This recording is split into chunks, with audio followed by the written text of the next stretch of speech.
Friends, இன்றைக்கி நம்ம coconut pudding செய்ய போகிறோம். அதுக்கு தேங்காவை துருவி வச்சுருக்கேன்.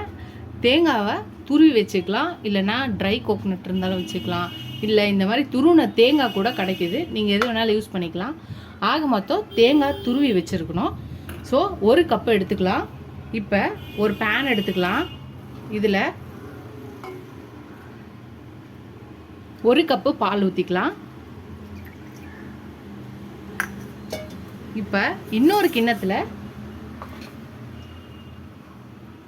இன்னொரு கப்பு பால் ஊற்றிக்கலாம். இப்போ அகர் எடுத்திருக்கேன். இதை ஒரு கை எடுத்திருக்கேன், இதுக்குள்ளே போட்டுக்கலாம். நீங்கள் பவுடராக இருந்துச்சுன்னா அது ஒரு ஸ்பூன் போட்டுக்கோங்க. இது ரெண்டுத்தையும் இப்போ பாயில் பண்ணிக்கலாம். ஒரு பக்கம் பால் வச்சுருக்கேன், ஒரு பக்கம் அகர் இது பண்ணியிருக்கேன். அகர் கரையிற வரை இருந்தால் போதும். அது 2 நிமிஷத்தில் கரைஞ்சிரும். அது கரையட்டும். இந்த பாலும் பாயில் ஆகட்டும். பால் நல்லா காஞ்சிச்சு. இப்போ ஒரு கப்பு கண்டன்ஸ் மில்க் ஊற்றிக்கலாம். நல்லா பாயில் ஆக ஆரம்பிச்சிச்சு. இந்த பக்கம் அகரும் நல்லா கரைஞ்சிடுச்சு. இன்னும் லைட்டாக இருக்குது, இது நல்லா கரைச்சிக்கலாம். அந்த பக்கம் அகர் கரையட்டும். நீங்கள் சப்போஸ் அகர் பவுடராக இருந்தால் நீங்கள் அப்படியே கூட சேர்த்துடலாம். நான் அகர் அப்படியே போட்டனால இது தனியாக கரைச்சிருக்கேன். இந்த ஸ்டேஜில் நம்ம வச்சுருக்க இந்த தேங்காவை இதில் போட்டுடலாம். இதையும் சேர்த்து நல்லா மிக்ஸ் பண்ணிக்கலாம். நல்லா மிக்ஸ் பண்ணிக்கோங்க. நீங்கள் அகர் பவுடராக வச்சுருந்தீங்கன்னா இந்த சூடான பால் கொஞ்சம் அள்ளி ஊற்றி கரைச்சிட்டு அப்புறம் ஊற்றுங்க. நீங்கள் அகர் இது மாதிரி வச்சுருந்தீங்கன்னா இந்த மாதிரி கரைச்சிட்டு இதில் ஊற்றிக்கலாம். இதில் நல்லா கரைஞ்சிச்சு. இதை அடுப்பு ஆஃப் பண்ணிடலாம். இப்போ இதை நம்ம இதில் ஊற்றிக்கலாம். இப்போ இது நல்லா மிக்ஸ் ஆகட்டும். ஒரு 2 to 5 மினிட்ஸ்க்கு இது நல்லா கொதிக்கிட்டோம். கொதித்தோடனே இதை நம்ம ஆஃப் பண்ணிடலாம். அவ்வளோதான், நம்மளோட இது ரெடி ஆயிடுச்சு. அகர் கரையிற வரையும் நம்ம கலந்துக்கிட்டே இருக்கணும். அது கரைஞ்சிச்சுன்னா போதும், அடுப்பு ஆஃப் பண்ணிடலாம். இதை ஒரு ட்ரேவில் இதை ஊற்றிக்கலாம்.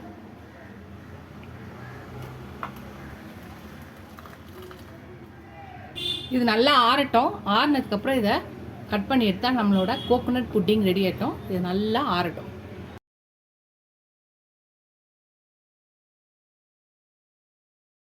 ஃப்ரெண்ட்ஸ், நம்ம ரெடி பண்ண கோகோனட் புட்டிங் ரெடி ஆயிடுச்சு பாருங்கள். இப்போ இதை ஒரு பிளேட்டுக்கு மாற்றிடலாம். பிளேட்டுக்கு மாற்றியாச்சு. கொஞ்சோண்டு மேலே நட்ஸை போட்டுக்கலாம். பாதாம், கொஞ்சம் பிஸ்தாவையும் பொடி பண்ணதையும் போட்டுக்கலாம்.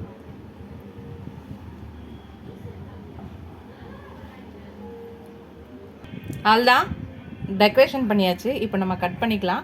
நம்மளுக்கு எந்த ஷேப் வேணுமோ அந்த ஷேப்பில் கட் பண்ணிக்கலாம். நல்லா ஜெல்லி மாதிரி வரும், சூப்பராக இருக்கும்.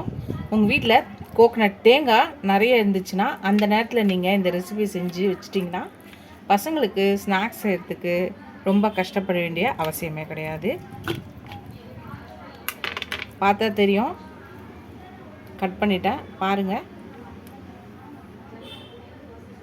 ஜெல்லி மாதிரியே இருக்குது, ஆனால் இது கோகோனட் புட்டிங்.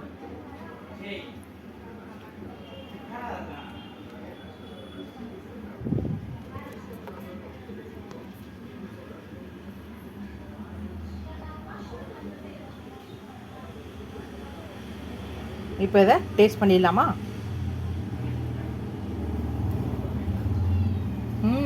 நல்லாயிருக்கு. அந்த தேங்காயோட க்ரன்ச்சினஸ்ஸு, அந்த ஸ்வீட்னஸ்ஸு எல்லாம் மைல்டான ஸ்வீட்னஸ் கரெக்டாக இருக்குது. ஸ்வீட்டு ரொம்ப சூப்பராகவும் டேஸ்ட்டாகவும் சிம்பிளாக குயிக்காக செய்யக்கூடிய ஒரு ரொம்பவுமே டிஃப்ரெண்ட்டாக இருக்குது. கண்டிப்பாக அதை ட்ரை பண்ணி பாருங்கள். ட்ரை பண்ணி பார்த்து எப்படி சொல்லுங்கள். ஃபஸ்ட் டைம் என் சேனல் பக்கம் சப்ஸ்கிரைப் பண்ணிட்டு பாருங்கள். இதுவரை சப்ஸ்கிரைப் பண்ண எல்லா ஃப்ரெண்ட்ஸ்க்கு தேங்க்ஸ். எனக்கு என் சேனலுக்கு சப்போர்ட் பண்ணிங்கன்னு நினைக்கிறேன். ஃபுல் வீடியோஸ் பாருங்கள். முன்னாடி மாதிரி வீடியோஸ்லாம் பார்க்காத இருக்காதீங்க. இனிமேலாவது நீங்கள் பார்த்து எனக்கு என் சேனலுக்கு சப்போர்ட் பண்ணுங்கள். அப்போ தான் எனக்கு என்கரேஜிங்காக இருக்கும், சப்போர்ட்டிங்காக இருக்கும், புது ரெசிபியோட ஹெல்ப்ஃபுல்லாக இருக்கும். இதில் அடுத்த வீடியோ பார்க்கலாம். டாடா பாபா ஃப்ரெண்ட்ஸ்.